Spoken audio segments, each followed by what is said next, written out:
Hello everyone, thanks for tuning in to today's third video. We're going to have a look at the weather for the next 10 to 14 days. For today's third video, day 10 will take us to the 2nd of October, and we'll be able to extend out beyond that with the extended GFS and ECM ensembles. Maybe run around a couple of weeks. We'll have a look at the CFSV2 at the end of the video next 4 weeks, so that will get us well into October. I shall get on that for you in a moment. Just say at first, a video to say was our 6 AM upload. We've released European Outlook as well, so please check out those two videos if you'd like to do that. Please like, share, subscribe on videos. Thank you so much everybody for doing that. Going to be live streaming at 8 PM this evening. We're going to finally get the chance to discuss the third winter update that we released on Sunday, but with one thing and another, we're not able to have a chat about it. So we'll be doing that for you at 8 PM, and we'll show the trials then and a little bit of long range in that too. Well, it is a Sunday live stream rolled over to Thursday. Right, well, we're going to start in with Tropical Atlantic, though, for this one. It's all happening, so where to begin?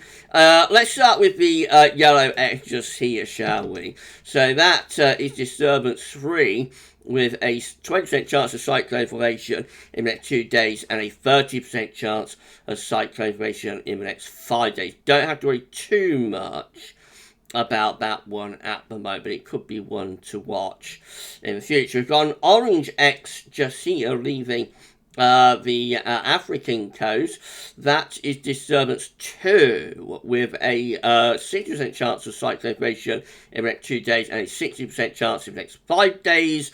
Tropical depression could form by this weekend while the system moves slowly northward between West Africa and the Cabo Verde Islands. So I'm going to do something a bit unusual. That's going to go in that direction, I think, which is slightly unusual.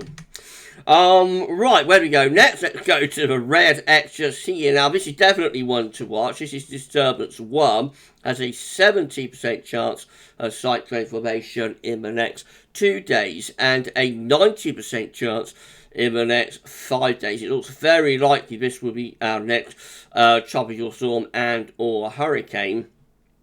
And this one is going to be moving in that sort of direction, I think. So that definitely can be one to watch. There's a lot of warm water around there, and of course if it gets into the Gulf of Mexico eventually too. So definitely one to watch there. We've got Tropical Storm Gaston up here, giving maximum sustained winds of 65 miles per hour. Gaston going nowhere far really, so just round there, just pivoting around, and will eventually go post-tropical. And then finally, of course, we've got major Category 4 Hurricane Fiona, giving maximum sustained winds of 130 miles per hour with a minimum central pressure of 934 millibars. Clicking on Fiona. Oh, that's wrong. Clicking on Fiona and going there, we can see this major hurricane is going to give a glancing blow to Bermuda, just running to the west, and then going northwards to heading towards Canada and go post-tropical over the weekend into about next week. It will get up there between Canada and Greenland.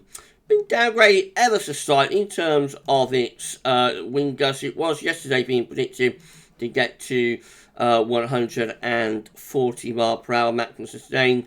It looks like it's going to stay at 130 miles an hour maximum sustained now. That is still a devastating hurricane though. Very, very significant, powerful hurricane. Gradually weakening over the next couple of days, and by the weekend we'll go post-tropical as those wind gusts or maximum sustained winds come down. It's all happening, and we're going to keep a very close eye on developments in the tropical Atlantic, of course.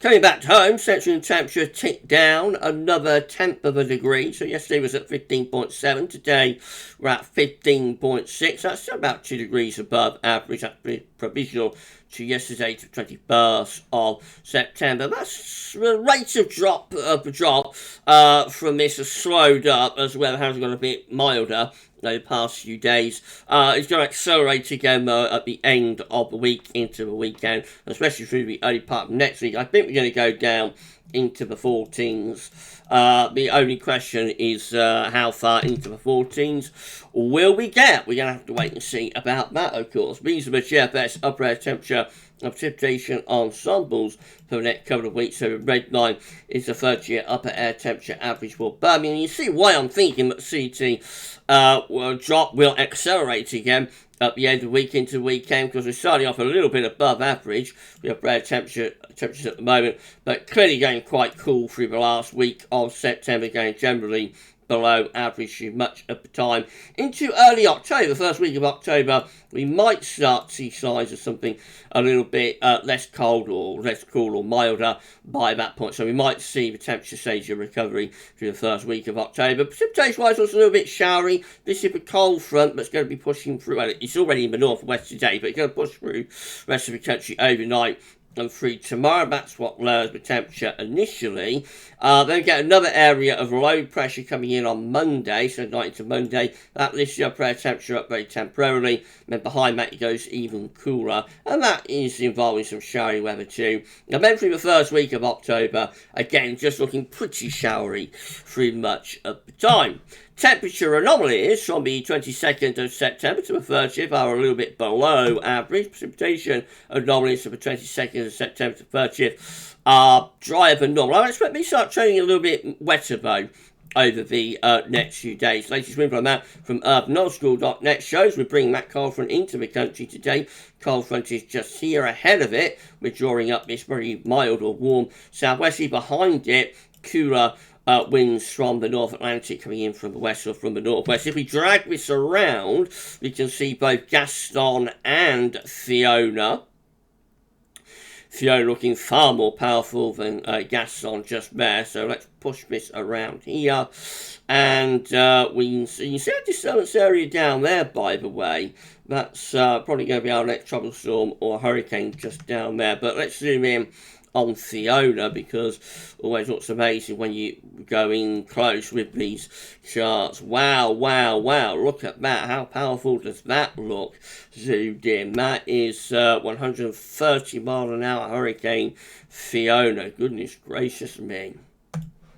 Right, let's go through the chart data then. So we're going to start off with the UK Met Euro run. High pressure reaching in from off the Atlantic on Sunday will give us a mostly dry day, but it will be quite cool. But another cold front pushing southeast was Sunday into Monday. That takes wet weather with it and pulls the wind into a cool northerly, and then it goes showery and rather cool really through the remainder of next week. Icon looks like that again, with the high pressure reaching in from off the Atlantic on Sunday, and then we have this cold front pushing southeastwards from Sunday into Monday, bringing a band of rain and lowering the temperature too. And then through the remainder of next week, Icon just has a trough of low pressure sitting around the country, showery and cool there with Icon. The GFS midnight run again push that cold front southwards early next week and turns the wind into that northerly, northwesterly, and then low pressure sinking southwards through the North Sea, bringing showers or longer spells of rain and cool temperatures as well. However, by day 10, high pressure reaching in from the southwest, just starting to turn things a little bit drier and warmer in more southern and western areas. And then actually through the first week of October, the GFS midnight run has high pressure back in. It's back again, back in business with the high pressure bringing a return of drier and warmer conditions all the way up to the 8th of October. That's as far as we get to today with the GFS midnight run. GFS 6Z, all much of a muchness. Down comes that cold front through Sunday to Monday, taking that band of rain with it and introducing this very chilly northerly wind in its wake. And then low pressure, a trough of low pressure sits around the country through the remainder of next week with showers and longer spells of rain and very cool temperatures as well. Eventually by day 10, the high pressure is trying to reach back up from the Azores, but you know, it's a struggle to get that high pressure in for the north anyway. It remains a little bit changeable. For the south, it does settle down though for the first week of October with this area of high pressure turning things drier and probably warmer as well. So we might get one more push of, not heat, but one more push of warmer, drier weather through the first week of October. It's possible we might do. We're going to go to Metrocellular for the GM. So again, we find that on Monday, that cold front push southwards introduces both cool, showery, northerly winds. They say with us through next week. We had a new area of low pressure by the end of next week, bringing further wet and windy weather in from off the Atlantic Ocean. And so all the way up to day 10, actually, which is 2nd of October, GM keeps things looking really quite unsettled. And there's more low pressure downstream in the Atlantic as well. So I think the GM would struggle to settle things down there. And then finally, for these charts, the ECM run shows again that cold front pushing southwards through the early part of next week, turning wind into that cold northerly, cool and showery through the early part of next week. Another chop pushes through second half next week, and that brings further wet and cool weather with it. Eventually, though, by day 10, the ECM also reaching up high pressure from the southwest. Just means a little bit drier and warmer for the south, but still a little bit mixed further north. This is a precipitation forecast based on that ECM run from meteo.com. Rain coming southwards over the next 24 hours, turning more showery in nature as it does so. Really struggling to clear the far south and southeast. So tomorrow could turn out to be quite a wet day in the south and southeast. Elsewhere does turn dry. And then in comes this next cold front Sunday into Monday. That brings more wet weather across the country and drops the temperature. Turn wind into the north, so it will be very chilly for the early part of next week and showery too. Further wet weather moving in at the end of next week as well. But by the time through the day 10, it's actually turning drier in the south. Will still be a bit unsettled further north, though. These are the options on the table within the ECM ensemble today. For day 10 gets us to the 2nd of October. 15 members of the ECM ensembles with high pressure to our south-southwest reaching in, bringing drier and warmer weather to the south anyway. That does include the control and the operation run. 14, though, very unsettled like the GM. Day 10 with low pressure just over the country, more low pressure in the Atlantic. 10 just here with a mid-Atlantic ridge extending up towards some blocking, and the winds in from the northeast with that. And then we've got 7 with high pressure again to our west and north, low pressure to our south and east, winds again from a cool northeast direction. And finally we've got 5 here with low pressure right over top of the country. That one looks very unsettled. In 2 weeks' time, these are the options that we've got. This will get us to the 7th of October. 17 members of the ECM ensembles with high pressure across Western Europe, bringing drier and probably warmer weather too. That could pull up wind from the south.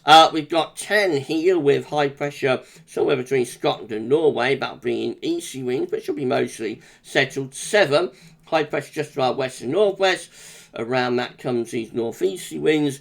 We've got another 7 here, still unsettled, low pressure in off the Atlantic. Got 6 with high pressure, more or less over the country, slightly to our north, and then 4 with high pressure right over top of the country. Looks as though we're going to go back to higher pressure there, doesn't it, for the first week of October. Its position, and so the feel of weather, the temperature is a little bit up in the air, but it does look as though the trend is towards high pressure through the first week of October anyway. Right, CFSB2 following, these are 500 millibar high tsunamis broken down into week periods. The first week period takes from the 22nd, 28th of September. The coming week is cool and unsettled with low pressure over to the east of the country, high pressure to west, winds are in from the north, so that's going to be cool and showery. Week 2 is going to be the 29th of September, 5th of October. Low pressure just to our east. That one also looking cool and showery. Week 3 sees quite a significant change. It's to the 12th of October. High pressure builds up over Scandinavia. That will turn drier and warmer. Although the high pressure over Scandinavia, because of this ridge down here across central parts of the Med, will actually bring the wind up from the south, I think. So that will be relatively dry and warm. And then we go through to week 4, which will be the 13th to the 19th of October. A very classic zonal setup, low pressure around Greece and Iceland, high pressure from the Azores to Spain and France, winds in from the west, driest weather with that in the south, most unsettled in the north, and temperatures generally on the mild side. And we're done. So if you've enjoyed the video, then please can you like, share, subscribe. Thank you so much, everybody, for doing that. And drop a comment. Let us know if you like this and all of our videos. We need to put on around 5 subscribers now to get ourselves to 14,444. So I'm going to try and screen grab that if I can when we get to that. We might just skip straight on to 14,445 though, so I might not be able to get it. But if I can, I will try and screen grab that because I am quite looking forward to getting to 14444. So please give us a sub. Thank you so much, everybody, for doing that. We'll be back later at 8 PM doing a little bit of a live stream for you. We'll discuss the third winter update finally after it was released on Sunday. And we'll show some trials there, we'll show some long range, I'll just hang out for a bit, and that'll be coming up at 8 o'clock. You enjoy the rest of your Wednesday afternoon, though, and that's all for now, and thanks for watching.